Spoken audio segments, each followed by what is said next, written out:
আমি একটা সংগঠন করতাম যেটা বলতে এখন লজ্জা হয়। জামাত আমির রূপান্তর সংবাদে সবাইকে স্বাগতম জানিয়ে শুরু করছি আমি আসমা। আসসালামু আলাইকুম। এতক্ষণ শুনছিলেন সংবাদ শিরোনাম, এবারে বিস্তারিত। জামায়াতে ইসলামীর আমির ও কুলাউড়ার কৃতি সন্তান ডাক্তার শফিকুর রহমান বলেন, জন্মস্থানের একটা মায়া, একটা ভালোবাসা আছে। 2001 সালের নির্বাচনের পর আপনাদের সামনে 24 বছর পর কথা বলার সুযোগ হয়েছে। কুলাউড়ার মানুষ যেভাবে চিনে অন্য কেউ সেভাবে চিনে না। আমি কি যুদ্ধ অপরাধী? না, অথচ আমার উপর যুদ্ধ অপরাধের মামলা দেওয়ার চেষ্টা করেছে। যুদ্ধের সময় আমার বয়স ছিল 12.5 বছর। 12.5 বছরের ছেলে যুদ্ধের সময়ে মানুষ খুন করতে পারে, এটা বিশ্বাসযোগ্য কথা, তাও চেষ্টা করা হয়েছে। তিনি আরও বলেন, কেউ আমার বিরুদ্ধে মিথ্যা অভিযোগ দেয়নি, সাক্ষ্যও দেয়নি। হিন্দু ভাইয়েরাও তাতে রাজি হয়নি। আমি সেই সময় জামায়াতে ইসলামীও করতাম না, আমি অন্য একটি সংগঠন করতাম, যেটা বলতে এখন লজ্জা হয়। পবিত্র ঈদ উল ফিতরের পরদিন মঙ্গলবার মৌলভীবাজারের কুলাউড়া উপজেলা জামায়াতের উদ্যোগে আয়োজিত ঈদ পুনর্মিলনী অনুষ্ঠানে প্রধান অতিথির বক্তব্যে ডক্টর শফিকুর রহমান এসব কথা বলেন।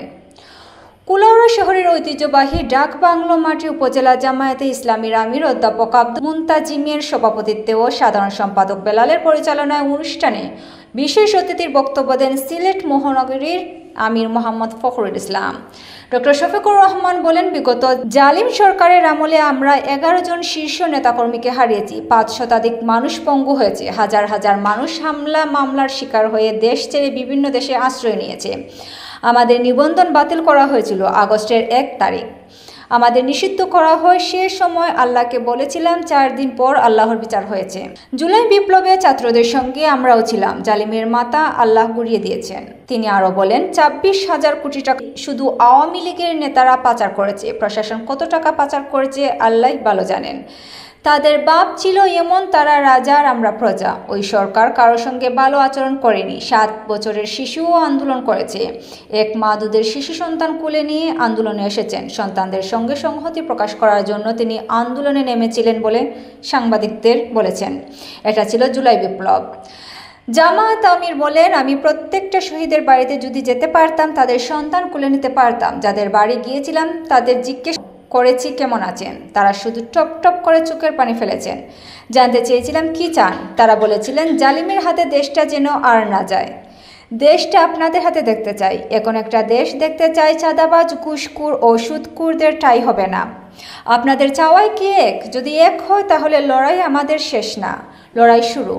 শহীদের পরিবারের চোখের পানি যতদিন থাকবে আমাদের এই লড়াই চলবে। যতদিন এই দেশে আল্লাহর আইন, মানবতার আইন, মানবিক আইন প্রতিষ্ঠিত না হয় ততদিন আমাদের লড়াই চলবে।